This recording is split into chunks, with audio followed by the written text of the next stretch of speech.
Praise the lord.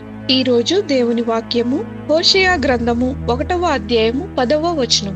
ఇశ్రాయేలీల జనసంఖ్య అమితమై లెక్కలేని సముద్రపు ఇసుకంత విస్తారమగును. ఏ స్థలమందు మీరు నా జనులు కారన్న మాట జనులు వారితో చెప్పుదురో ఆ స్థలముననే మీరు జీవము గల దేవుని కుమారులై ఉన్నారని వారితో చెప్పుదురు. ప్రవక్త అయిన హోషేయ దినాలలో దేవుని ప్రజలు చేసిన పాపం వలన దేవుడు వారిని విడనాడి ఉన్నాడు.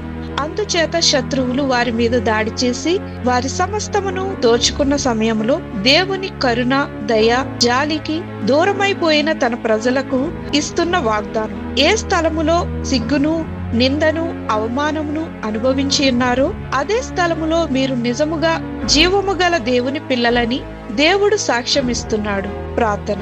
ప్రభువా, ఎవరైతే వారి జీవితాలలో సమస్తమును కోల్పోయి దీన స్థితిలో ఉన్న వారిని జ్ఞాపకం చేసుకోమని యేసు నామమున అడుగుచున్నాం తండ్రి. ఆమేన్.